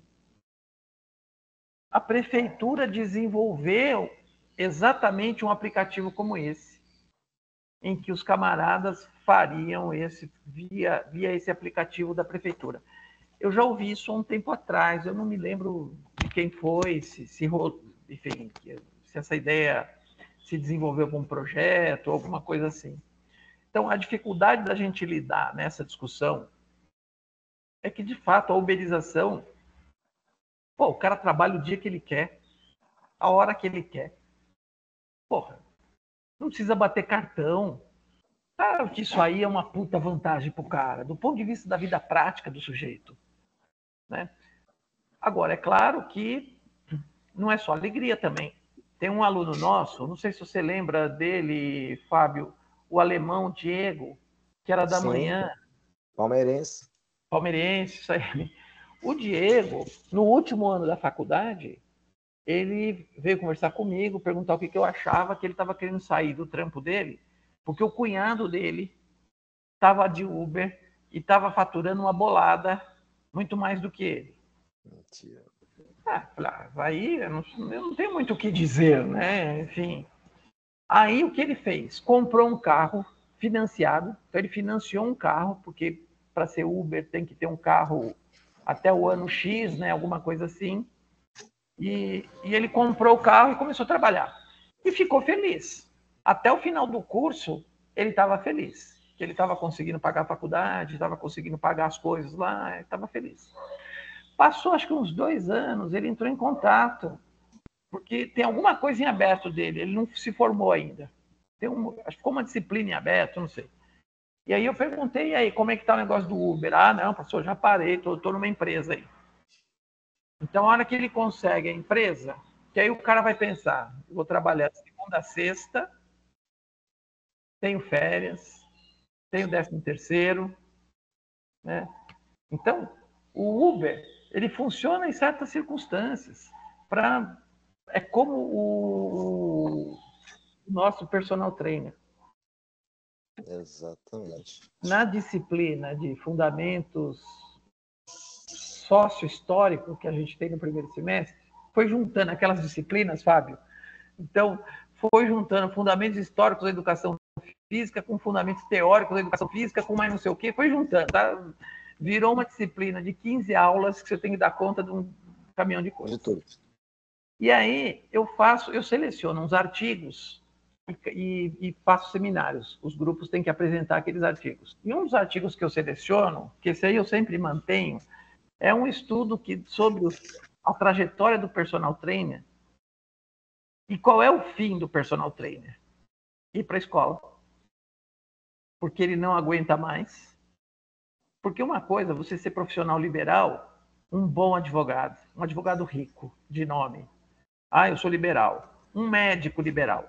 Outra coisa, um professor de educação física liberal, que não pode ficar doente, que não pode ter problema no joelho, que não pode ter problema no quadril, não pode ter problema no pé, né?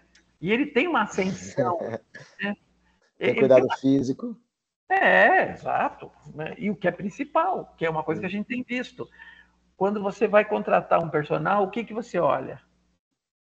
A fala dele, os saberes dele? Não, você olha para o shape e fala assim, se ele fez isso com ele, é claro que ele vai conseguir fazer isso comigo. É assim que esses caras... E esses caras acreditam piamente nisso aí, os personagens. Então ele vai se fortalecendo cada vez mais. Eu fico sempre brincando, bota um livro, ele bota uma foto dele lá fazendo força e tal, e eu falo, faltou um livro aí, hein? Só de curiosidade, eu conheço indiretamente aí uma personal que ela sai para fumar escondido, porque não dá para fumar em ambiente público, vai que alguém vê, pega mal, né? Caraca, né? Pelo amor de Deus. Então, tá dentro desse imaginário, precisa criar um imaginário e se a gente quebrar a fantasia do Papai Noel, o negócio complica. Sim. E aí o cara não tem ideia que ele não tem horário de trabalho. Não é ele quem determina o seu horário de trabalho. Quem determina é o cliente. Então, se o cara quer fazer aos domingos, é aos domingos. Se o cara quer fazer aos domingos 6 da manhã, é domingo 6 da manhã. E aí vai chegando uma hora que o cara não tem vida social. Então, neste trabalho, tem depoimentos assim, não tinha vida social, eu não conseguia fazer isso, eu não conseguia fazer aquilo. Tá? E aí o cara está em busca de um emprego que muitos mudam de área, alguns mudam de área mesmo, e outros vão fazer concurso para virar professor. E aí o cara passa num concurso, entra na prefeitura, entra no estado e vai ser um professor personal. Que aí esses caras não entram nem na escala 6x1, né? Na escala 7-0 já, praticamente, sim, né? Sim. E dá pra gente conectar ali com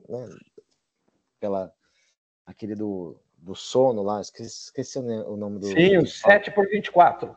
Isso, 7x24. Dá para conectar nessa questão, porque o cara não vai parar nunca, ele não pode parar de trabalhar nunca, né?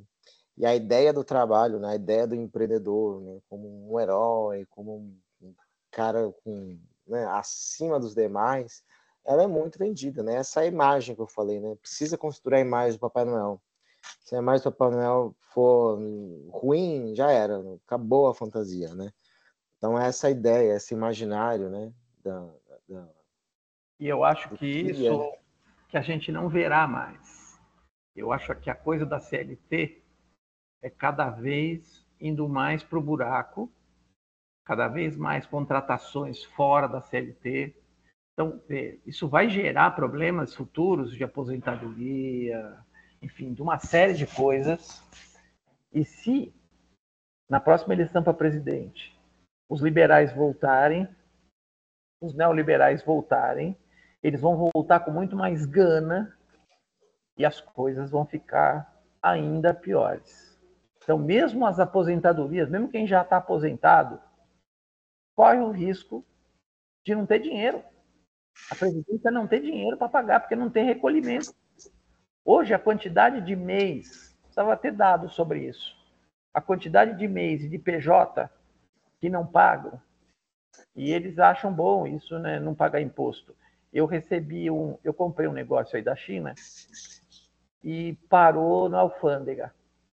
Aí me mandaram a mensagem, olha, porque o governo resolveu taxar. Eu mandei um áudio esculachando os caras.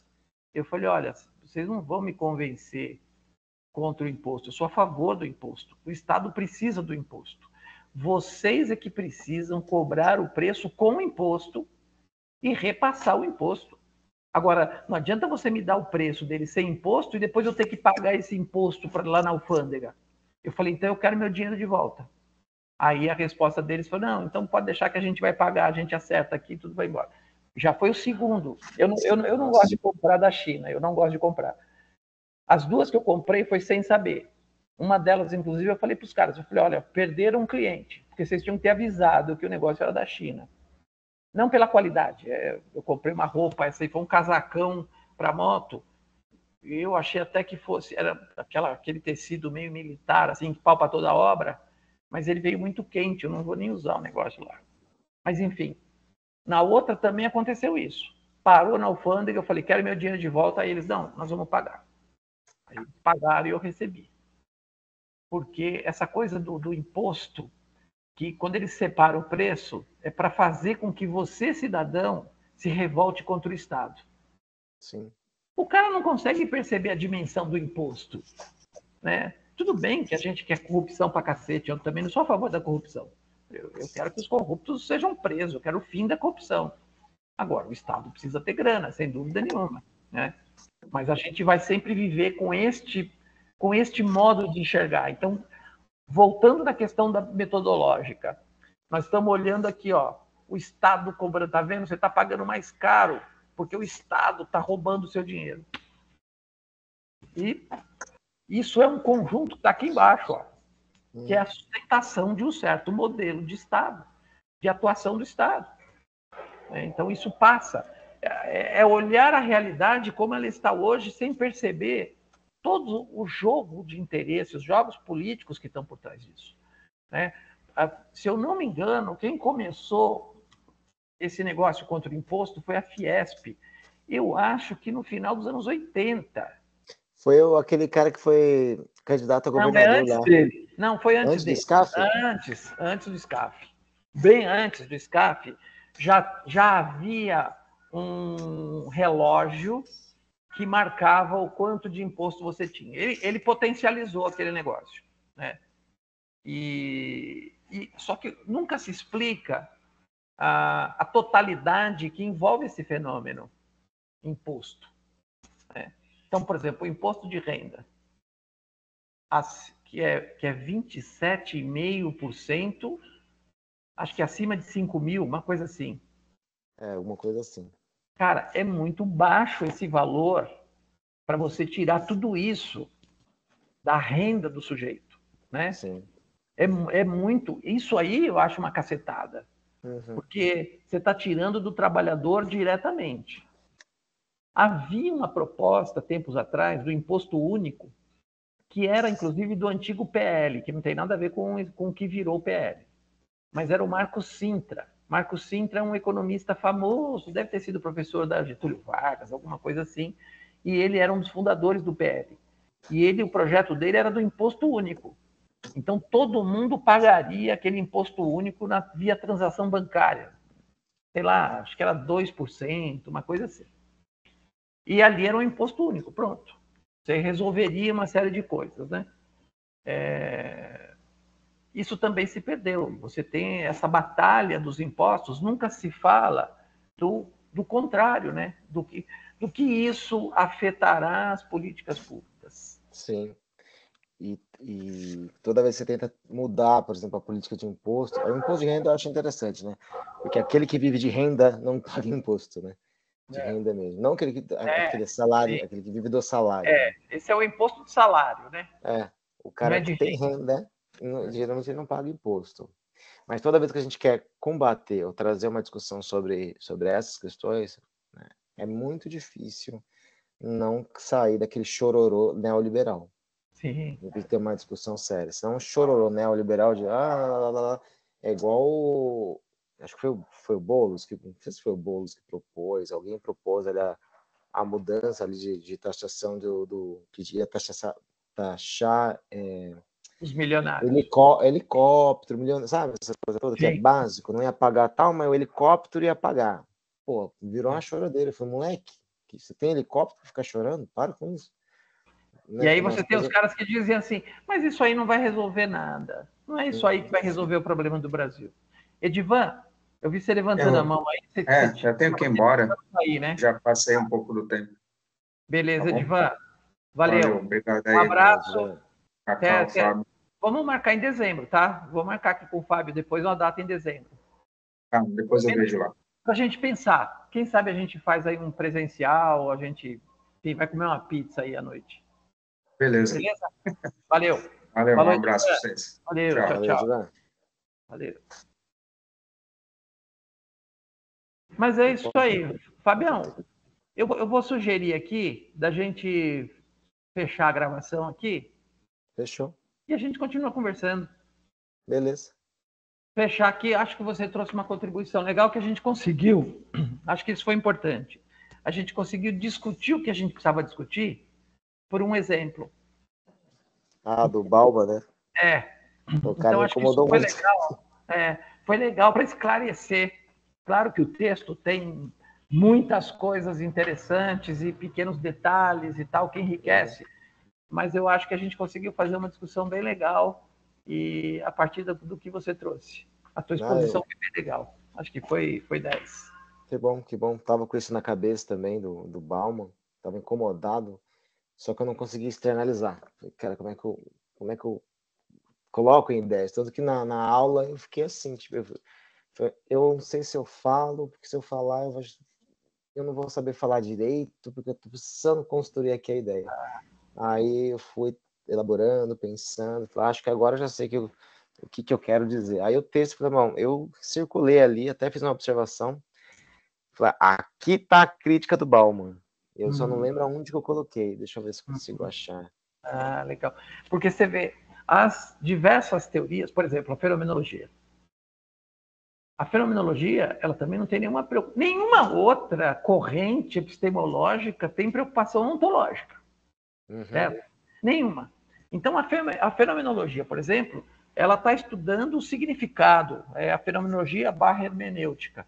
Então, é sempre a interpretação do que está na cabeça das pessoas, do significado que as pessoas dão para certas coisas. Então, eu nunca vou conseguir desenvolver uma teoria que me ajude a mostrar como essa sociedade se constituiu e que, portanto, ela pode ser modificável, que ela não é eterna. Então, toda ciência que parte da naturalização do sistema que está posto, ela está a serviço do status quo. Sempre. Então, você não vai ter uma fenomenologia revolucionária, a não ser que se mude os pressupostos dessa fenomenologia. Então, a sacada dessa discussão ontológica ou da sua da ignorância da ontologia é que é o grande dilema da gente olhar para as ciências e para as filosofias e sacar que jogo, que papel elas têm nesse jogo, né? Ela é uma ciência verdadeira que tem pela sua essência revolucionária, né? Ser revolucionária. Porque as outras elas vão falar, apesar, né, que o Bauman fala que ele foi um tempo marxista, né? Uma coisa nesse sentido. Alguns outros teóricos aí que também falaram, teve leitura do Marx, mas assim, não tomaram isso como Como produção do Então, conhecimento. Né? mas aí tem uma questão importante que é a seguinte. O Marx, ele escreveu algumas coisas sobre ontologia en passant, naquilo que se convencionou falar do Marx da juventude. Então, há passagens na ideologia alemã, nos manuscritos econômicos filosóficos, em que ele fala dessa perspectiva ontológica. Mas ele não fala explicitamente. Ele não toma isso como... Ele não explica o método como que é. Ele faz. Ele simplesmente faz. Quem vai fazer isso é o Lukács. Mas já nos anos 60 do século passado. Quer dizer, do Marx para o Lukács dos anos 60, são 100 anos. Então, nesse século, entre a produção do Marx, né, o Capital acho que é de 58, se não me engano. Então, entre a produção do Capital e a produção da ontologia do Lukács, é um século. É com essa produção do Lukács que a ideia de ontologia está explicitada, com todos os problemas que os entendidos, como o Sérgio Lessa, o Ivo Tonetti e tantos outros, dizem, que é um documento inacabado. O Lukács, em toda essa obra, porque ele tem essa obra, que é a obra histórica, que é esse primeiro volume, que é esse que eu estou lendo, que eu falei, que é uma obra histórica porque ele está mostrando a evolução das ideias e as contradições. Então ele vai citando, ele vai passando por certos pensadores e ele vai criticando certos pensadores. Alguns que ele considera importante, como o Hartmann, ele cita o Hartmann, faz uma crítica ao Hartmann, mas aproveita criticamente o que o Hartmann produziu, que é aquele negócio da intensio reta, intensio oblíqua, por exemplo. Uhum. E aí ele está trazendo o Marx. Depois desse volume, ele vai criar 4 outros volumes, que é o trabalho, a ideologia, o estranhamento... Puta, tem um quarto que agora me fugiu aqui, não lembro. Desses, o único ele conseguiu rever foi deste que é chamado de histórico, que é esse primeiro capítulo. Esse ele conseguiu escrever e publicar. E daqueles, que é o trabalho, por exemplo, que é importantíssimo, ele não conseguiu dar uma redação final. E os outros foram redações que os tradutores, quem pegou esse material foi fazendo ali, meio que forjando ali. Então é meio como o Velho Testamento lá, que você vai juntando as coisas. Uhum. Então, que o Sérgio Lessa sempre fala desses problemas, que tem coisas que a gente ainda precisa descobrir, né, no Lukács. Então, essa discussão mais explícita da ontologia do ser social, a maioria desses caras não leram. Porque vamos pegar o exemplo do Bauman. Ele leu Marx, certamente leu Capital, a ideologia alemã e tal, e foi fazendo as suas outras leituras. Eu imagino que esses caras não vão pegar e falar assim, porra, Lukács, que tinha escrito Consciência de Classe, na década de 30, que é um livro que o próprio Lukács diz que ali ele tem um componente idealista, então que ele faz uma crítica hoje, quer dizer, depois ele fez crítica ao livro História e Consciência de Classe. E muita gente com quem eu converso, que eu falo do Lukács, o cara fala assim, História e Consciência de Classe, né? Não, é a ontologia, mas o cara não conhece. Então, uma imensa gama de marxistas, inclusive famosos, certamente nunca leram Lukács. Ou Lukács. O Lukács de História e Consciência de Classe, todos eles leram. Porque, de fato, é um livro importante e, para quem estava lá na luta, era importante. Então, esse momento... Então, por isso que a gente vai ver que nem todos os marxistas têm essa leitura da questão ontológica. Até porque, muitas vezes, a ontologia ela pode ser vista como uma religiosidade. O normal é a ontologia religiosa.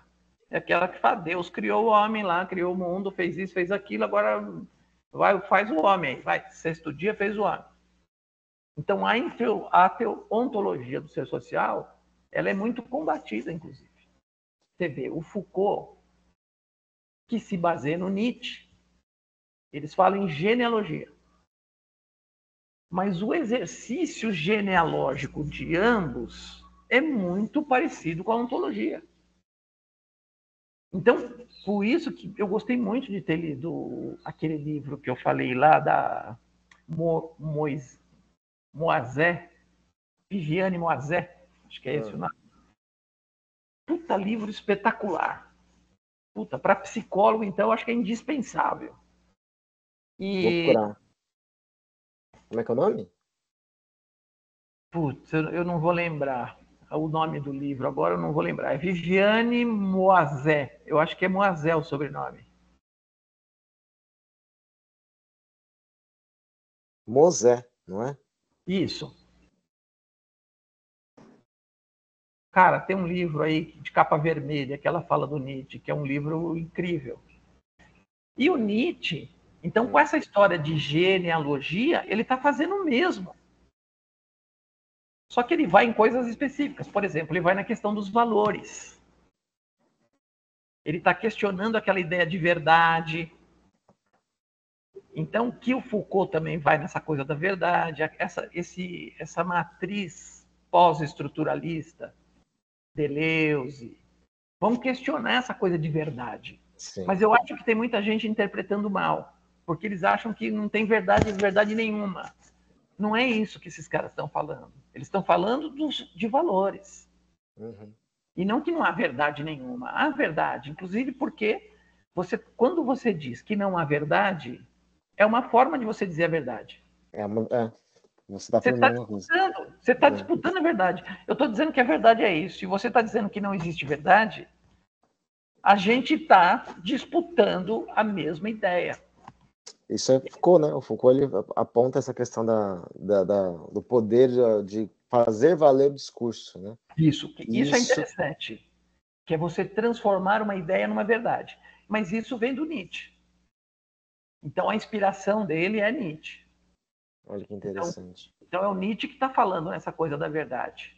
Como é que a verdade se constitui como verdade. E que aí o Foucault vai utilizar essas categorias para fazer análise lá da história da sexualidade, a história das prisões, a história da loucura.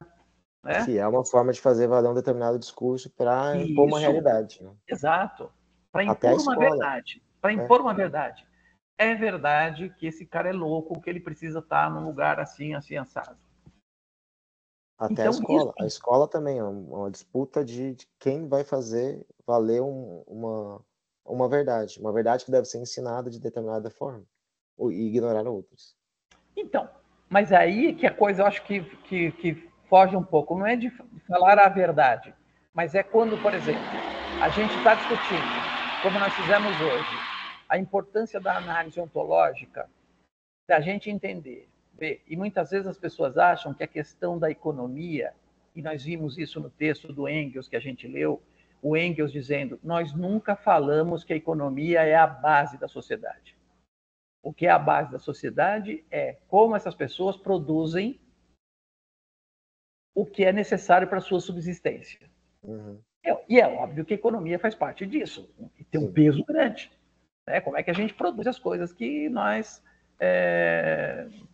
usamos e comemos e vestimos para viver. Então, quando eu vejo lendo a Mosé, o Nietzsche pela Mosé, eu me senti muito mais à vontade lendo e acho que a ideia é muito mais integradora do que o do Foucault. Eu estou lendo agora a história da sexualidade, então tem coisas ali na história da sexualidade que eu coloco alguns elementos ali que eu acho que faltam na análise, alguma coisa assim. Então, eu acho que são autores que nos ajudam muito, porque eles têm esse olhar genealógico. talvez escolham essa palavra genealogia para fugir de ontologia, para fugir de uma ideia de religião. Mas, cara, a história, essa leitura do Nietzsche é muito legal. E a Viviane Mosé dá um plá muito legal. Puta, o livro é muito legal. Eu já dei um Google aqui, vi que é baratinho, vou comprar. Vou comprar, vou colocar Compra ali para que vale a pena. Compra que vale a aproveitar pena. essas férias aí. Ela escreve muito bem, é uma leitura gostosa de fazer e é muita coisa interessante. Ótimo. Fabião, vou desligar aqui a gravação. Beleza. Vamos Meu marcar uma dia. data aí? Rapaz, A gente tá dezembro é o pior momento, hein? Pior momento da Mas se a gente história da marcasse. humanidade. Não, então não vamos marcar nada aqui agora. Ah, Para a gente tentar marcar um encontro. Você conseguiria vir para cá? Que dia que para você daria para vir? Eu estou pensando que pode ser uma noite aqui na minha casa, ao invés da gente ir para uma pizzaria. Eu pensei de vir aqui em casa. A gente marca aqui em casa, aí a gente fica mais à vontade, fica mais tempo, enfim. teria que ser um sábado? Eu acho que é o melhor dia, né? O que você acha? Se fosse aí um sábado na parte da tarde, acho que é mais tranquilo, um almoço, alguma coisa assim. Acho que seria legal, hein? Do que a noite. Pode ser um café da tarde. Tipo umas 15 horas. Isso, é. É que eu tô vendo uma data, porque semana que vem é impossível, né? Não, a gente então marcaria para dezembro. Talvez dia 21, é muito à tarde. 21 não, acho que aí eu não sei se eu já estou aqui, porque nós vamos trabalhar até, acho que parece que é dia 18.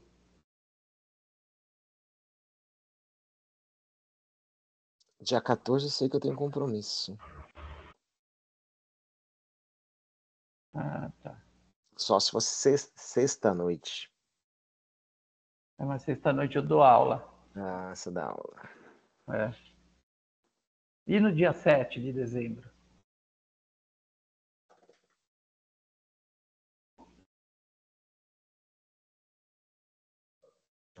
E talvez seja uma possibilidade aí, hein? 7 de dezembro. Eu vou colocar essa data no grupo lá e vou marcar aqui em casa. Que aí a gente Tá fica bem. aqui tranquilo e tal. E aí a gente. Pode ser, pode ser. Beleza, então. Vou desligar aqui a gravação, então. Fechou. Valeu, Fabião. Valeu.